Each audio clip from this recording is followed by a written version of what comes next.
La puerta abierta. Educación, salud, artes y letras. Todo en un mismo espacio. La puerta abierta. Un programa para los estudiantes del Centro Nacional de Educación Helen Keller. La puerta abierta. Pase adelante.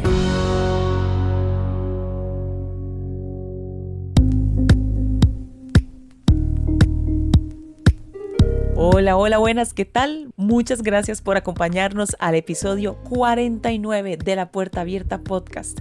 Yo soy la profesora Carolina Campos Arce y es un gusto que estén acompañándonos un episodio más.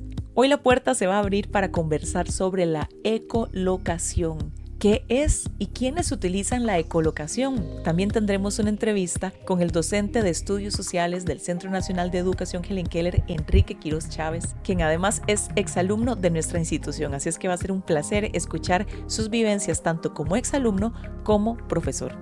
Vamos a tener ahora un paisaje sonoro bien bonito, bien interesante, porque es un paisaje sonoro artístico. Y a diferencia de otros episodios, yo quiero que para este episodio arranquemos con música. Para empezar con buena energía y con buen ánimo. Van a ver que después de esta canción que van a escuchar, les va a cambiar la energía en el cuerpo y en el corazón. En La Puerta Abierta siempre ponemos música costarricense. Hoy vamos a hacer un pequeño cambio. Vamos a tener una canción extranjera, pero a cargo de una agrupación costarricense muy interesante, muy linda, quienes pronto estarán de invitados en La Puerta Abierta. Corran los muebles, corran todo lo que hay alrededor suyo porque se van a poner a bailar. Esta es la Cimarrona, la original, que anteriormente se llamaba La Domingueña, y ellos nos traen su versión del tema A Pedir Su Mano de Juan Luis Guerra, la cual ellos titularon Al Son de 440. Así es que arrancamos esta puerta abierta con mucho sabor en compañía de la Cimarrona original. Bienvenidos.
La puerta abierta.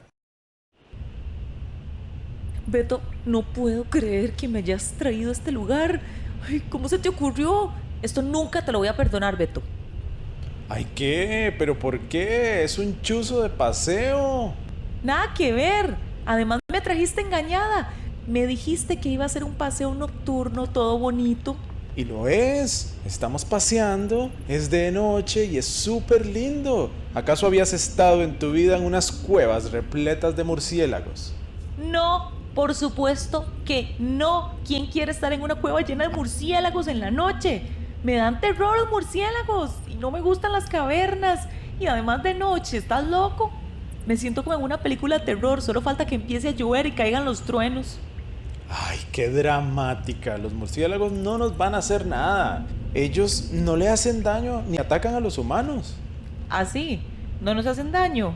Ya se te olvidó algo llamado COVID-19 o pandemia y etcétera. Ay, a ver, eso no es lo mismo.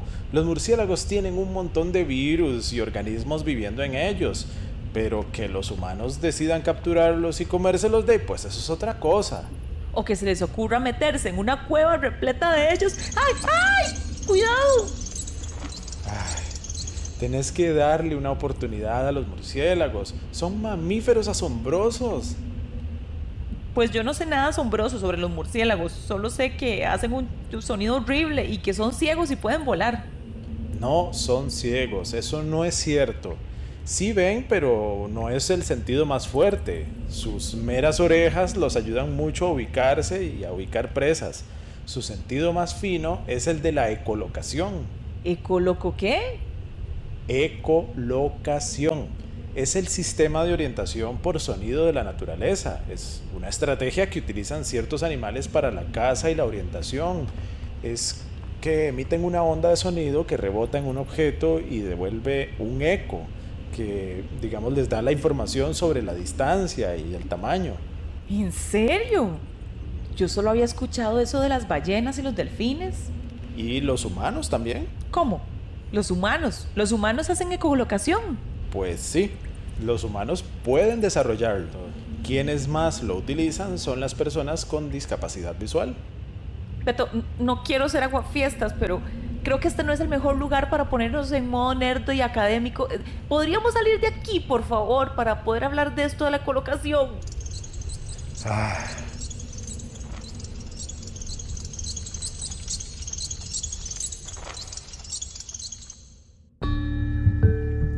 Debido a las características propias de un sonido, un individuo puede localizar e identificar la fuente que lo produce. El oído extrae información sobre la fuente que produce el sonido, percibe el material, porque no es lo mismo el sonido del vidrio, de la madera o el metal. Puede percibir si el sonido es grave o agudo, si suena fuerte o suave, y claro, puede determinar su timbre. El timbre es la cualidad propia de cada sonido, es decir, esa característica que nos dice si estamos escuchando un carro, un helicóptero, un violín o una voz humana.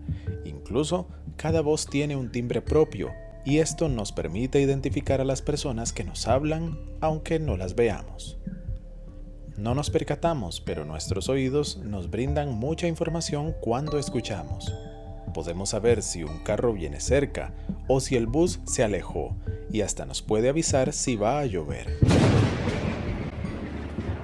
Y es precisamente lo que hace la ecolocación en las personas y en los animales, brindar información sobre el medio que les rodea. Más de 1000 especies utilizan la ecolocación, entre estas la mayoría de los murciélagos, todas las ballenas dentadas y algunos pequeños mamíferos. Muchas de las especies son animales nocturnos, excavadores o marinos, que dependen de la ecolocación para encontrar alimento en un entorno con poca luz o ausencia total de esta. Los animales tienen varios métodos de ecolocación, como hacer vibrar la garganta o incluso batir las alas. Durante la ecolocación, también llamada biosonar, un animal emite una serie de sonidos cortos y chillantes.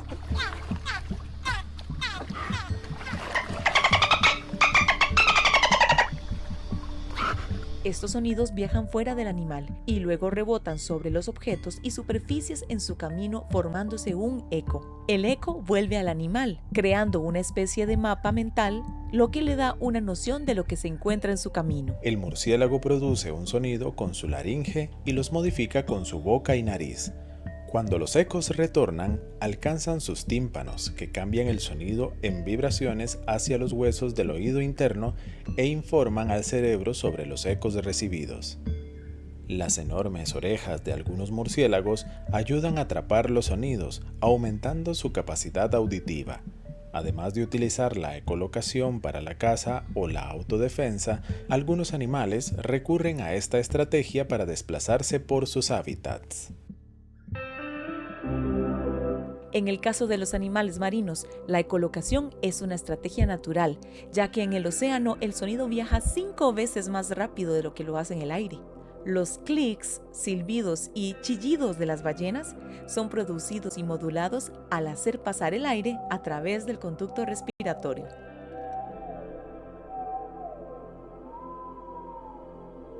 La ecolocación humana es una habilidad vinculada con la localización de sonidos reflejados que resulta crucial en la movilidad independiente de la persona ciega. Implica autoproducir sonidos para obtener información, para localizar y reconocer objetos que no se ven. Esta habilidad resulta crucial para el logro de la movilidad independiente de la persona ciega, uno de los aspectos más afectados por la ceguera. Para las personas con ceguera es de gran utilidad, ya que les sirve no solo para orientarse en el espacio, sino además para proteger su integridad física al evitar el choque contra obstáculos eventualmente presentes en su camino. El sentido de los obstáculos de las personas ciegas, es decir, la habilidad que tiene para detectar la presencia de un obstáculo, ha sido objeto de interés científico a lo largo del tiempo. ¿Cómo lograban estas hazañas? ¿Cuál era el sentido involucrado? Algunas personas ciegas afirman sentir la presencia del obstáculo a partir de una cierta sensación táctil en el rostro, específicamente en la frente, mejillas y sienes. Describen esta sensación como similar a un ligero toque o presión, un velo fino arrojado sobre la cabeza, el contacto con una telaraña. De allí que, en los primeros tiempos, se pensó tanto en el tacto como en la audición, como los posibles sentidos involucrados, y en la presión atmosférica, corrientes de aire, diferencias de temperatura y sonidos, como la correspondiente estimulación sensorial. Para referirnos a la ecolocación o ecolocalización en los humanos, tenemos que hablar de Daniel Kish, un estadounidense reconocido mundialmente y muy estudiado por los científicos. Daniel utiliza esta técnica desde que era muy pequeño, cuando perdió su visión. Desde hace más de 20 años, su trabajo consiste en viajar por diferentes partes de Estados Unidos y del mundo, enseñando a las personas con discapacidad visual a desarrollar la ecolocación. En YouTube pueden encontrar gran cantidad de documentales que han hecho sobre Daniel Kish y sus alumnos. A continuación, vamos a escuchar 2 extractos de 2 entrevistas. Una es sobre Daniel Kish, producida por el canal History Latinoamérica, y la otra es de uno de sus estudiantes más reconocidos, Juan Ruiz, en el programa español El Hormiguero. Daniel Kish, de 2 años, solo un año después de que le removiesen ambos ojos debido al cáncer, se escabulle de su cuna para explorar el patio trasero de la familia. Lejos de sentir miedo, Daniel es tan confiado como curioso. Porque con solo 2 años ha desarrollado una habilidad llamada ecolocación, que le permite ver usando sus oídos. Para conocedores de sistemas sensoriales, Daniel Kish es una estrella de rock. Obviamente, es el hombre más estudiado que realmente ecolocaliza. Él mismo emite sonidos. Esos sonidos rebotan de los objetos y regresan a sus propios oídos, y esos sonidos le brindan información sobre la distancia a un blanco, lo que podría ser ese blanco, cuán denso es, qué tan liviano podría ser y su forma. He podido ecolocalizar desde que puedo recordar y para mí fue tan natural como respirar. Era solo mi forma de ver. Realmente no sabía que era ecolocación per se. Solo sabía que estaba consciente de mi entorno y que podía funcionar con esa conciencia. Fue solo parte del proceso de aprender a ver, que es lo que básicamente hacen los niños videntes cuando empiezan a calibrar su visión. Después de eso fue normal, fue solo cuestión de chasquear, escanear y hallar cosas y no tener miedo de lo que había allí afuera. Para la mayoría, si hemos tenido alguna experiencia con la ecolocación, probablemente fue cuando nos dijeron cómo funcionan los murciélagos, ¿cierto? Estos emiten un sonido que rebota de los objetos y regresa a ellos, así que pueden determinar qué tan lejos está el objeto, cuál es su tamaño y forma y lo demás. Y lo que ha hecho Daniel es tomar esa idea y básicamente convertirla en algo que los humanos de hecho pueden usar. Sin audición ultrasónica, sin todas las ventajas que han evolucionado los murciélagos, los humanos de algún modo somos capaces de hacer esto y con relativa facilidad. Bien... ¿Cómo? ¿Por qué? Creo que podemos hacer esto porque siempre lo hicimos. Lo hemos hecho desde que el hombre era presa y no predador. Desde que teníamos que ocultarnos en la oscuridad. Así que no tenemos que desarrollar estos sistemas desde cero, solo tenemos que encenderlos. Emitiendo chasquidos y luego escuchando cómo esos sonidos reverberan de lo que lo rodea, Daniel puede crear una imagen virtual de su entorno con asombrosa precisión. Neurobiológicamente, creo que esto habla de algo que podemos llamar sustitución sensorial. Su corteza visual ha sido incautada, si se quiere, porque no está recibiendo información visual. La rara habilidad de Daniel lo ha convertido en el principal ecolocalizador del mundo. Oye, esa ecolocalización simplemente es el sistema que los murciélagos y ciertos delfines usan también para navegar su ambiente. Con un clic, ¿sí? Algo así, y lo que hace es, va de mi boca al ambiente. Entonces lo que pasa a ese momento es que mi cerebro recibe imágenes visuales y me dice las dimensiones, como por ejemplo cómo de ancho están las cosas, cómo de altos y hasta cómo de sólidos. Tú eres ciego de nacimiento, ¿no? Sí, soy ciego de nacimiento. Ajá. ¿Y desde ciego total? Correcto. Ajá. ¿Y desde cuándo usas el sistema de la ecolocalización? Oye, he usado la forma pasiva, que es, por ejemplo, nomás escuchar la voz que está rebotando de objetos, pero activamente, que es con el clic, desde los 12 años. Porque esto lo inventó o lo descubrió Daniel Kitch. Él creó el método para entrenar a otros invidentes a usarlos efectivamente, pero es algo que la humanidad ciega lo puede hacer a un nivel pasivo. Algunas personas afirman que no todas las personas con discapacidad visual pueden hacer ecolocación, ya que esto está ligado a sus características de nacimiento. Sin embargo, otras personas, como Daniel Kish, Juan Ruiz, afirman que sí se puede desarrollar con el entrenamiento idóneo. Para cerrar este segmento sobre ecolocación, escuchemos a la estudiante del Centro Nacional de Educación Helen Keller, Tania Calderón, quien ha desarrollado sus propias estrategias de movilidad para percibir los objetos que hay a su alrededor. A pesar de que ella no usa exactamente ecolocación, utiliza lo que ella llama la percepción. Mi nombre es Tania Calderón Corrales, tengo 17 años y vivo en San José de la Montaña. La verdad me gusta mucho la música, me gusta mucho escuchar música y disfruto mucho lo que es la lectura, también me encanta. Perdí la visión como al año, creo que sí, fue como al año. Primero perdí un ojo y después el otro. En realidad he escuchado, que la ecolocalización básicamente es como la técnica que utilizan diferentes estudiantes, porque la utilizan de diferente manera dependiendo de cada persona, para poder percibir un objeto que tienen al frente sin necesidad de tocarlo con el bastón o sentirlo con el bastón, ya sea por medio de algún sonido que emitan, o en mi caso yo lo hago con percepción. Con percepción, ¿y cómo sería eso? Contame. Siempre lo explico como con un ejemplo porque así es un poquito difícil. Claro. Por ejemplo, si tengo una pared enfrente o un automóvil, ¿verdad?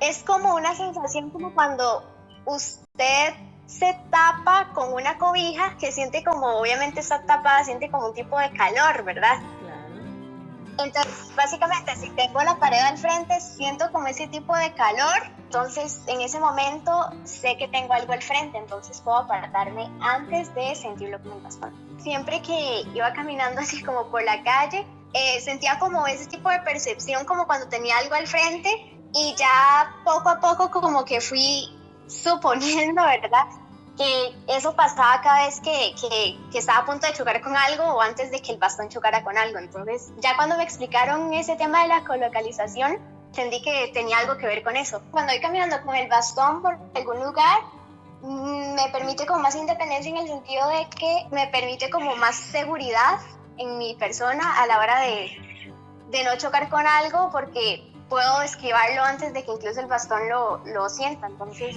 es como más sencillo. Lo que es el tamaño y el material no tanto, pero cuando hablamos de distancia casi siempre empiezo a sentir la percepción cuando estoy más que como a centímetros, a unos pocos centímetros, entonces sé que sí está bastante cerca. Sí, básicamente son como las cosas que sí son como más altas, como paredes, a veces carros, o más si tengo como algún tipo de mobiliario al frente, y con las personas también me pasa.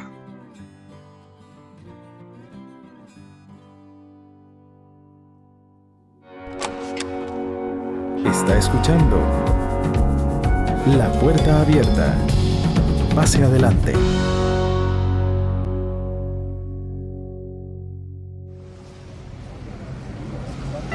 Paisajes sonoros.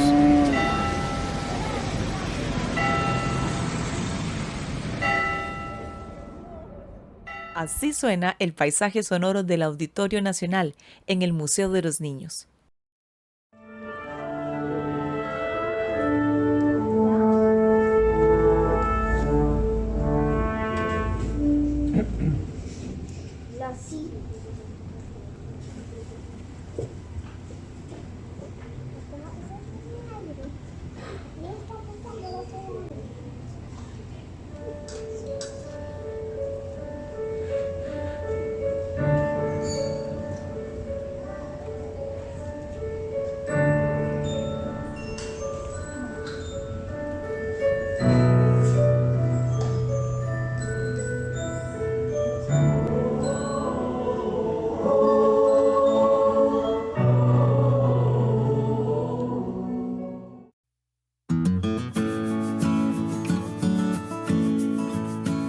Continuamos en La Puerta Abierta y ahora yo quiero darle la bienvenida a una persona muy importante. Él es un docente de nuestra institución, el profesor Enrique Quiroz Chávez, y pues primero que nada agradecerle, Enrique, por aceptar esta entrevista y por estar con nosotros en La Puerta Abierta.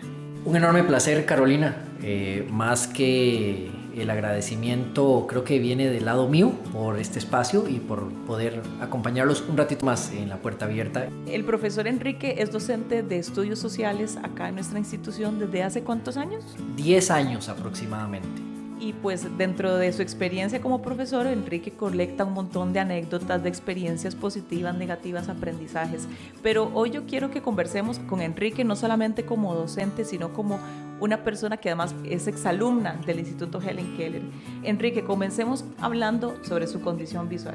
Claro, Carolina, pues bueno, yo soy una persona con baja visión por retinosis pigmentaria. Es una condición genética. Es meramente de nacimiento, que va produciendo, pues a grandes rasgos, es un desgaste de la retina, produce efectos muy serios como la ceguera nocturna, ceguera en penumbra, pérdida de agudeza visual, pero sobre todo pérdida de campos visuales. Entonces, por ejemplo, en su caso, porque sabemos que todos los casos son diferentes, ¿cómo ve usted y cómo va cambiando su visión a lo largo del día? Bueno, hay muchos elementos que influyen en eso. En el caso mío, mi mejor visión es la periférica. Tengo una mayor pérdida de la agudeza en el campo central de la vista. Conforme al día, eso es muy relativo. Hay días a veces muy soleados y que mucha gente a veces asume que a más luz pues es mejor para una persona con baja visión. En mi caso más bien eso me afecta. Prefiero los días un poquito más nublados, un poquito más oscuros, más lluviosos.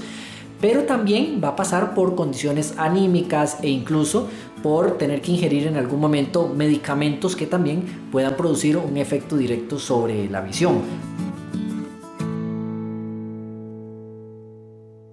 Cuéntenos cómo fue que usted llegó por primera vez al Helen Keller. Bueno, yo tengo dos historias con Helen Keller, una como estudiante y una como profesional.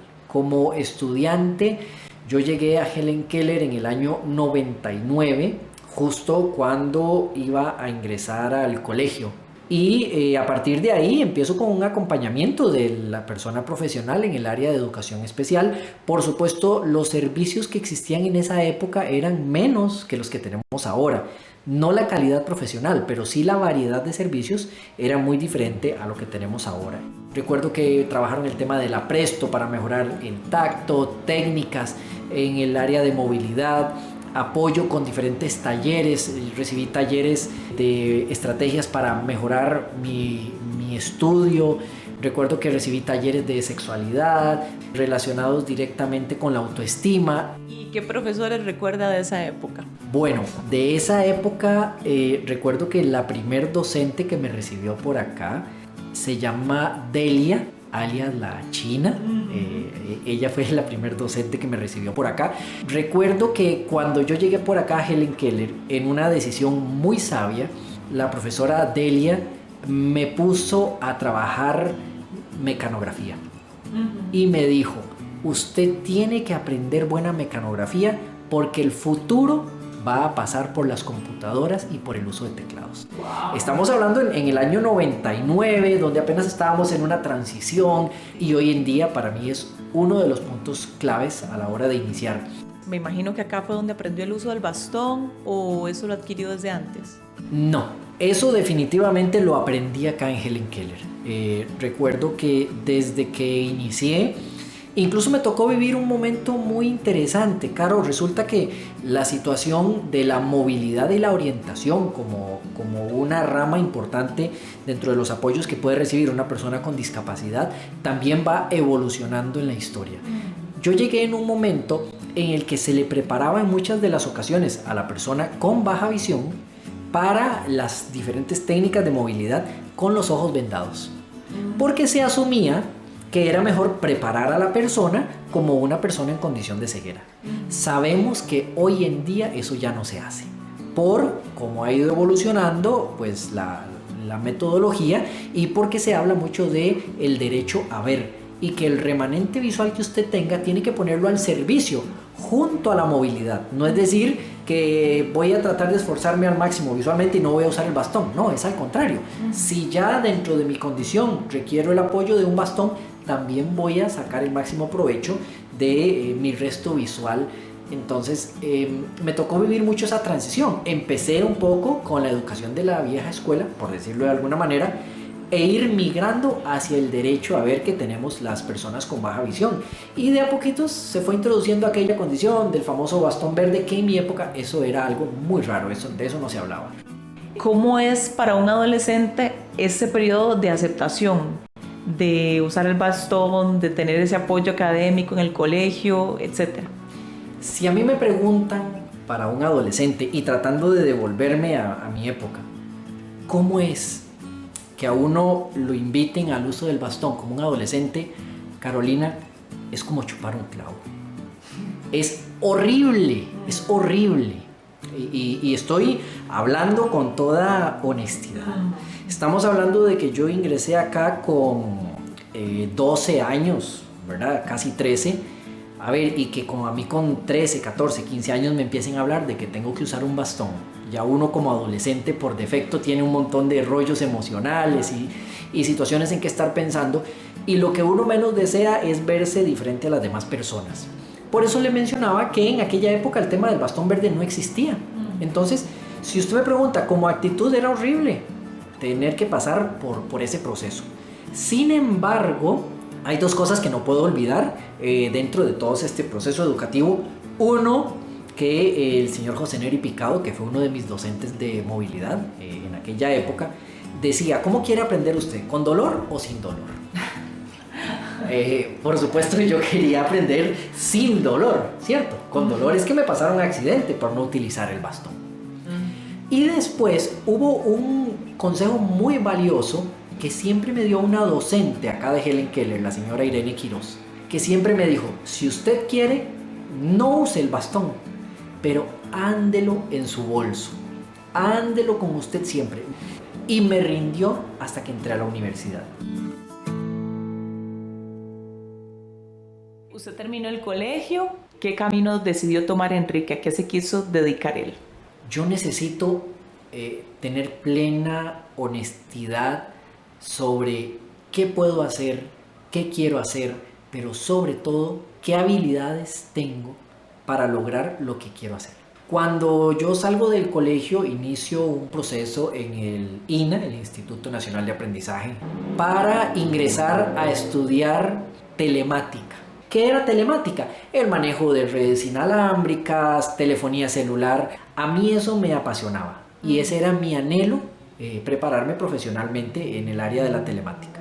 Llegó un momento en el que me solicitaron una reunión para verificar técnicamente si mi condición visual verdaderamente me permitía poder desarrollarme en un área como esa. Me hicieron varias pruebas técnicas. En aquel momento empezábamos a hablar con que había que hacer cortes de fibra óptica.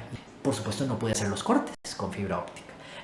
Imagínese usted una persona con baja visión, como el caso mío, guindando de una torre de telefonía del ICE para hacer una reparación. Entonces, pues tuve que manejar un poco esa situación y comprender que había habilidades que yo tenía, pero que físicamente había otras que quizás no eran las más fuertes para poderme desempeñar yo como debe de ser en el área de la telemática. Entonces, a partir de ahí, tomo mi segunda decisión. Quiero ir a la universidad, ya entonces deserto de la condición de ELINA y al final me decanté por la educación y por la enseñanza de los estudios sociales. Bueno, usted me comenta sobre las oportunidades que usted tuvo, los apoyos. Hablemos ahora de los retos. ¿Qué retos enfrenta una persona que tiene una condición de discapacidad visual en la sociedad? Vamos a ver, creo que de los retos que existen, hay unos que son muy personales y hay otros que sí son de sociedad. Sabemos que todos tenemos fortalezas, no porque tenga una discapacidad, no. Todos los seres humanos tenemos fortalezas, pero también tenemos algunos puntos en los que necesitamos trabajar más que en otros para poder llegar a donde pretendemos. Entonces, manejar siempre esa situación de la honestidad. A nivel social, por supuesto, aunque Costa Rica es uno de los países de América Latina que tiene mejores índices de inclusión, todavía nos falta mucho en algunos aspectos, sobre todo en el conocimiento y en el manejo de la información que pueden tener las instituciones y la sociedad sobre las personas con discapacidad. Dentro de ese manejo de la información nos falta muchísimo trabajo por hacer en el tema de la orientación vocacional, en el tema de la sexualidad. Eso es súper importante. Si venimos de un proceso en el que estamos trabajando fuerte por mejorar el acceso a la información, es información de todo tipo, no es solo información académica, no es solo exámenes, sino que tiene que ser información a nivel de entretenimiento, información médica, información de salud. Todo eso necesitamos mejorarlo para que esa información llegue a todas las personas, incluidas personas con algún tipo de discapacidad. ¿Qué pasa cuando hay carreras que de repente no son compatibles con una discapacidad? ¿Usted siente o cree que esto es discriminación y que debería siempre abrirse, flexibilizarse los portillos y adecuarlo todo para que esa persona pueda cumplir su meta o su sueño personal?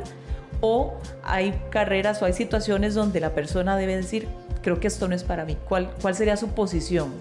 Bueno, mi posición con respecto a eso creo que sigue pasando por el autoconocimiento, sigue pasando por la capacidad que tengo yo como ser humano y entender que no todos nacimos para todas las actividades o para todas las profesiones.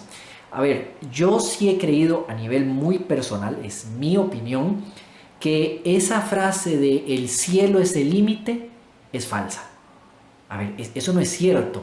Porque sí existen los límites. Si no existieran los límites, viviríamos en otro tipo de sociedad, ¿cierto? Entonces, porque si el cielo es el límite, yo puedo decir que es que yo quiero ser conductor de autobús y que mi sueño es ser un conductor de autobús. Pero siendo una persona con discapacidad visual, no estoy poniendo en riesgo solo mi integridad, sino la integridad del resto de personas pasajeras que están a bordo del autobús. Y ni hablar de las personas que van en los otros medios de transporte. Creo que se necesita muchísima orientación vocacional, porque se dan dos situaciones. Uno, personas que creen que siempre van a tener lo que quieren sin ningún tipo de esfuerzo, pero también personas que por una mala orientación vocacional utilizan muchos años de su vida preparándose profesionalmente en un campo en el que luego no van a tener trabajo. Entonces, sí hay que ser muy objetivos. El tiempo en el que estamos cada vez va abriendo más oportunidades a nivel de profesiones, a nivel de educación, y se van creando nuevos campos laborales que antes no existían. Entonces no sabemos qué nos va a deparar el futuro. Lo que sí sabemos es que yo, como persona con discapacidad, no importa mi edad, tengo que tener la humildad de saber cuáles son mis fortalezas, cuáles son mis habilidades, y de acuerdo a eso empezar a encauzarme, ya sea en una profesión o en un oficio. Hablemos sobre su trabajo acá en el Helen Keller. Yo pertenezco al módulo de acceso a la información. Como usted lo mencionaba antes, soy docente de estudios sociales y formación ciudadana. Entonces, mi día a día en el Helen Keller es tratar de propiciar siempre un ambiente de acceso a los estudios sociales. Buscar alternativas, tanto para mis estudiantes, para que puedan tener un mejor manejo de los estudios sociales, de la cartografía, de la geografía, de la historia, pero también apoyar a aquellos docentes que están en los colegios. Yo no le puedo decir a un profesor, quite esos contenidos porque eso no es accesible, sino que más bien mi trabajo pasa más por el diseño de estrategias para que todos los contenidos puedan ser accesibles para los estudiantes en condición de discapacidad visual. Durante varios años hemos venido hablando del concepto del acceso a la información. ¿Cómo hago yo para que la información llegue a mis estudiantes en condición de discapacidad visual? La pandemia vino a poner en total evidencia lo que durante tantos años hemos venido pregonando desde Helen Keller. No es un término inventado por Helen Keller, pero que a nivel de Costa Rica, Helen Keller ha tratado de llevar la batuta, que es el término de la tiflotecnología. La tiflotecnología es todo aquel dispositivo o conocimiento tecnológico que permite el acceso a la información y que fomenta la autonomía de la persona en condición de discapacidad visual. ¿Qué significa eso? Toda la tecnología, todo el conocimiento, todo el apoyo que medie el uso de un dispositivo y que eso mejore el acceso a la información que pueda tener o que pueda requerir una persona en condición de discapacidad visual. Pero mejor aún, que lo pueda hacer de manera autónoma, sin el apoyo de alguna persona que le pueda contribuir desde la parte visual. Usted acá en el Helen Keller es muy conocido por ser amante de la tecnología, amante de los carros, por cierto. Es el que salva mucho la tanda como apoyo a las tutoras, a los docentes que están en los colegios.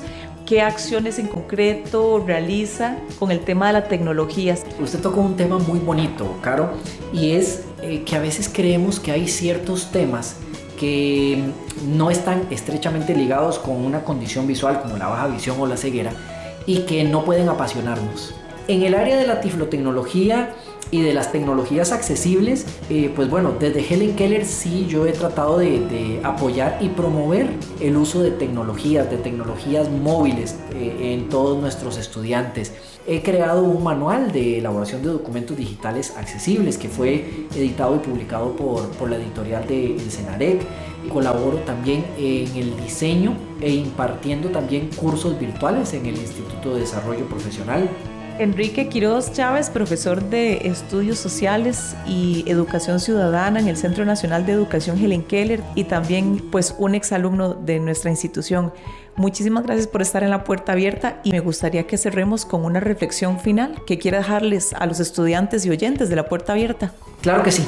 Dicen que es de valientes ser agradecidos y pues como una persona que ha estado de los dos lados del mostrador en el Centro Nacional de Educación Helen Keller, pues primero que nada un enorme porcentaje del que yo sea profesional hoy en día y me desempeñe de una manera prácticamente autónoma como profesional y colaborando en diferentes redes de apoyo pasa por todo el conocimiento y todo el tiempo que me pudo brindar cada uno de los docentes y cada una de las docentes en mi haber educativo, en mi colegio, en mi escuela, las docentes itinerantes de Helen Keller, los que me ayudaron en el área de movilidad, en la universidad también. Así que creo que es muy importante y no podemos perder de vista siempre dar gracias, porque de alguna manera sí aplica eso de que nosotros somos un diamante, pero instituciones como Helen Keller, el manejo de la educación especial, de la educación inclusiva en Costa Rica, nos va puliendo para tratar de colocarnos en el lugar que nos merecemos y en el lugar que más nos conviene dentro de esta sociedad cada vez más inclusiva.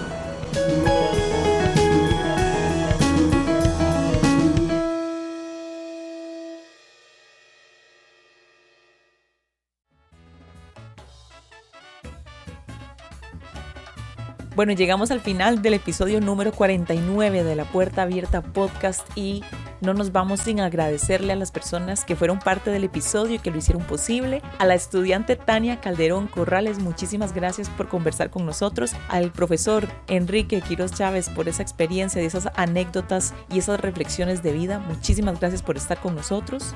Y por supuesto agradecerle a Beto, que aparece por ahí de vez en cuando en algunas reseñas educativas, ayudándonos a enseñar y ayudándonos a aprender. Un abrazo, Beto, muchísimas gracias por siempre colaborar con La Puerta Abierta Podcast.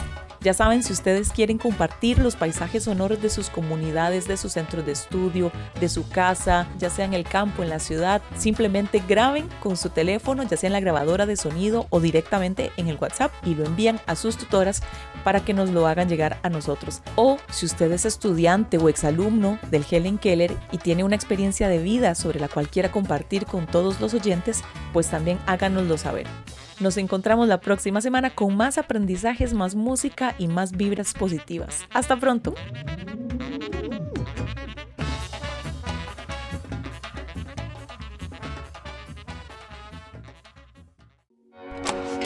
Síganos en YouTube. La Puerta Abierta Podcast.